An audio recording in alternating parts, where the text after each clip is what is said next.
primary social unit of mine, my family, is one that loves music. My wife plays the violin and graduated from music school. I'm self-taught and play the guitar. We even have a band with some friends where we meet once a week to decompress and dream about being rock stars someday. Some time ago, we inherited a piano from our parents. It's one of those iconic instruments from the communist era in Poland, the kind that typically stood in schools. Ola asked me to make a stool for it. Recently I'd been unwell, hadn't been making much, and hadn't filmed anything either. So I thought this would be the perfect project to get back into the swing of things. I sketched my idea in Illustrator.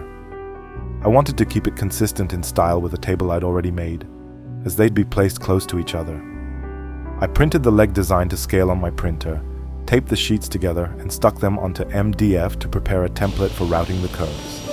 Using paper glue, I attached the paper to the MDF and roughly shaped it on the saw.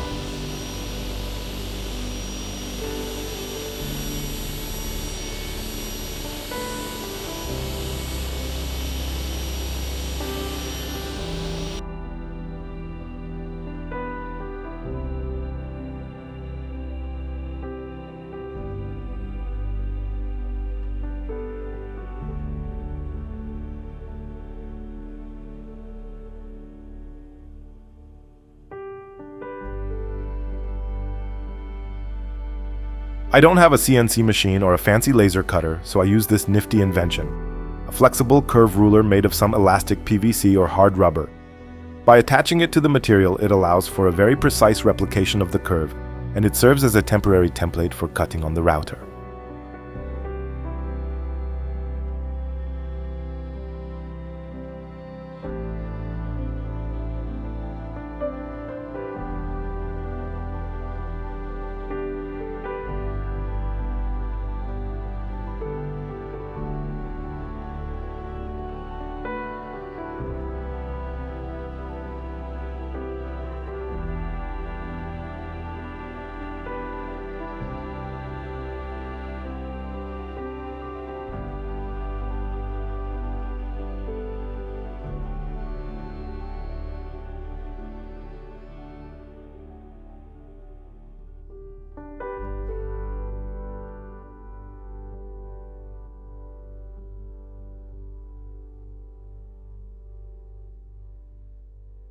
With the material prepped, I used the router on my hammer machine. Let me tell you, it was my first time routing on this machine, and it worked incredibly well. Of course, the router bit had a bearing guide.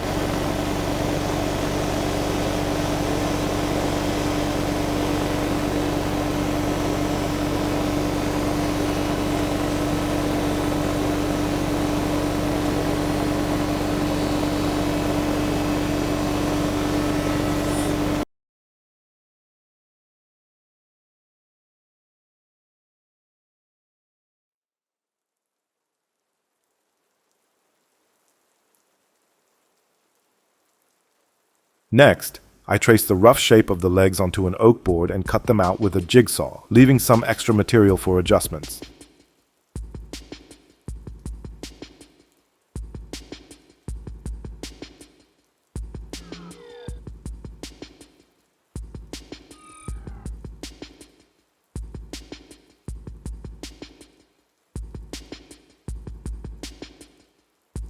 I then used a jointer to flatten the pieces, including the legs, supports, and seat boards.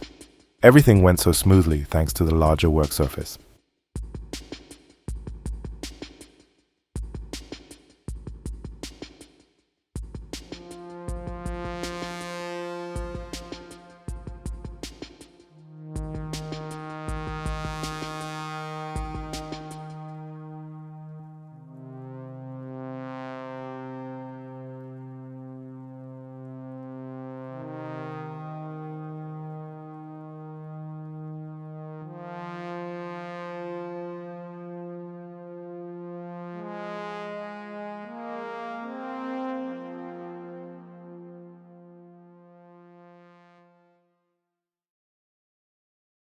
Here you can see how quickly the machine switches to thicknesser mode.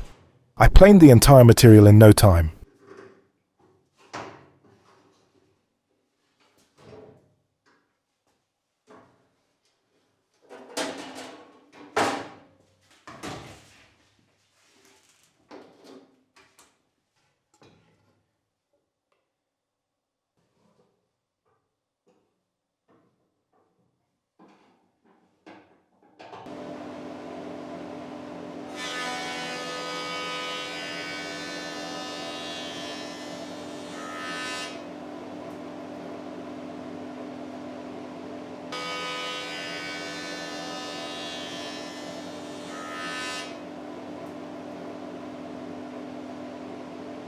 Now it was time to cut the legs and the base to the proper angles.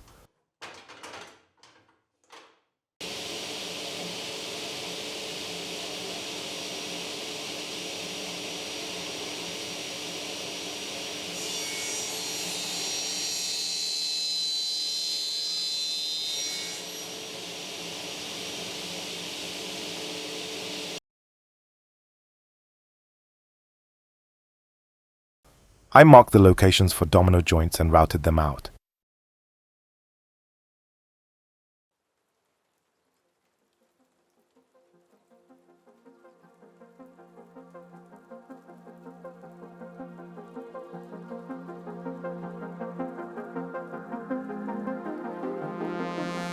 Zip, zap, zoop, and done. Then I glued the leg components together.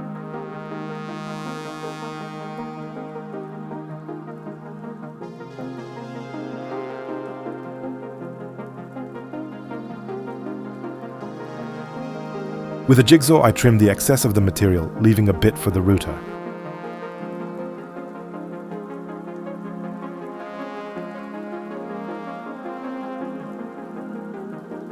Using double-sided tape, I attached the MDF template to the legs and routed their final shape. The first leg was done in stages using the MDF template, while the second leg was routed completely, using the first leg as a guide.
Next, I set the fence to the right distance and trimmed the legs to an even height.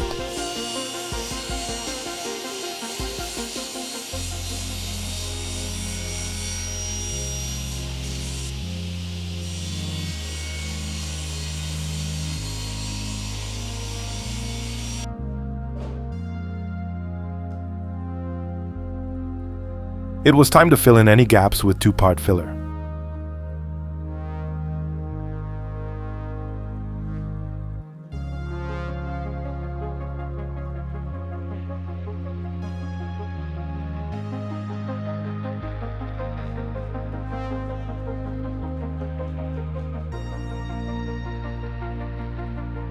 After a short break, I sanded everything smooth and lightly chamfered the edges on one side.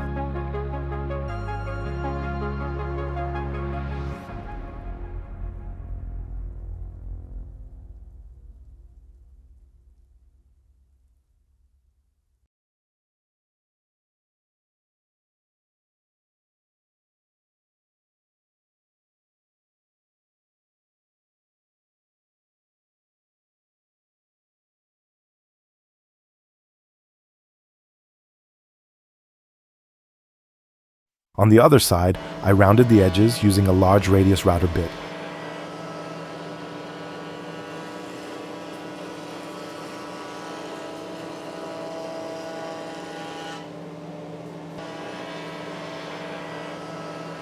Then I glued the boards for the seat. Here my microphone stopped working, so I sound designed the workshop sounds by myself.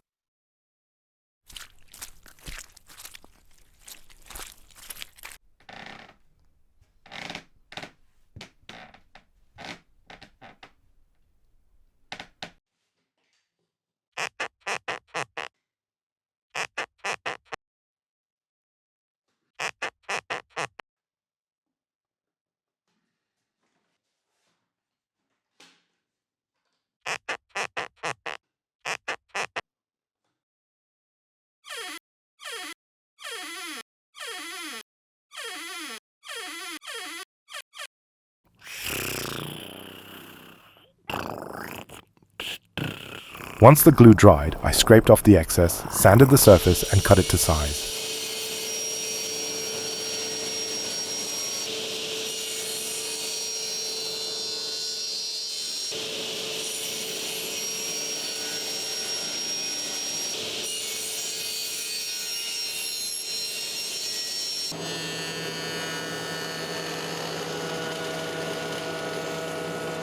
The router bit on the hammer machine tilts to 45 degrees, so I used it to bevel the edge of the seat.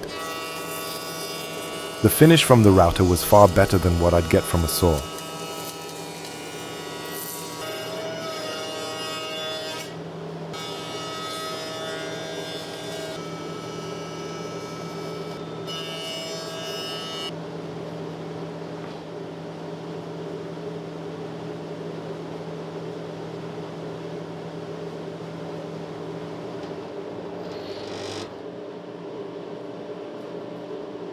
I pre-assembled the frame and started working on the cross supports.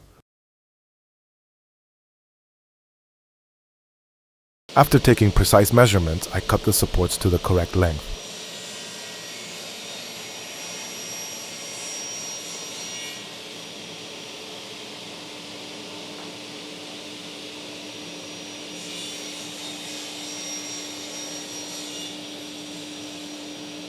Using a router, I made recesses that create the illusion of separating the seat from the frame.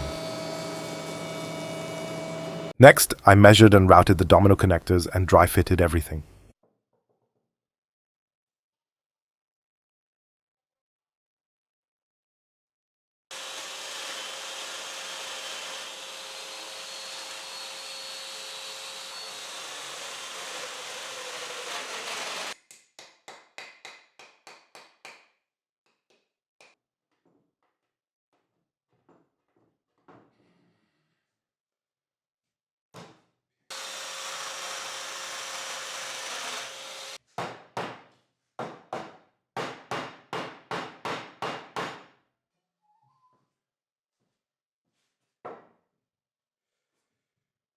When it all fit perfectly, I drilled holes in the cross beams for seat height adjustment and routed their edges.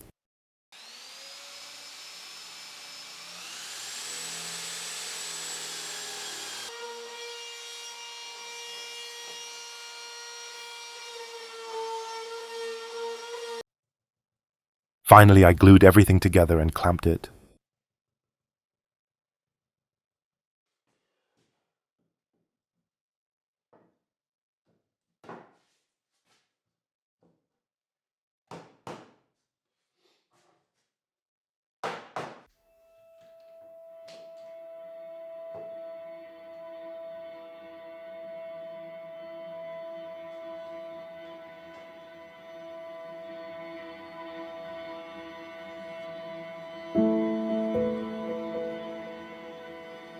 Now it was time to finish the piece, first sanding, then oiling.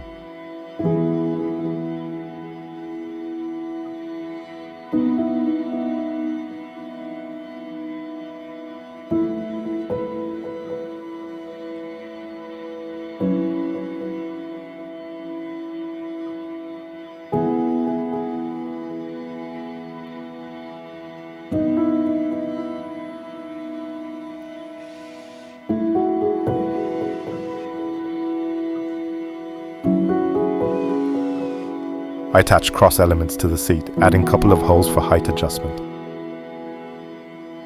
Then I cut a steel tube to the right length. I repurposed a steel curtain rod for this, and mounted ending on each side to serve as adjustment pins.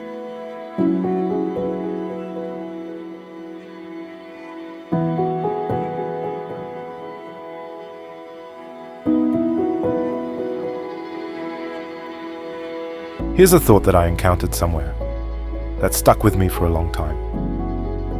We're only here for a brief moment. Our lives are just a blink in the vastness of cosmic space-time. When we're gone, let's not fool ourselves. We'll be quickly forgotten. Perhaps for a while your partner or your children will remember you. But their children, the generations after that, to them, you'll be someone so distant and insignificant that you'll likely never even cross their minds. And then I had this realization. It's in the things we create, the objects we make for our homes, that we can leave a part of ourselves in them. If these items, like furniture, stand the test of time, they can become more than just functional objects. They can carry stories, memories, even identity. In this way, we extend the memory of ourselves, not forever, but for a few more cosmic seconds.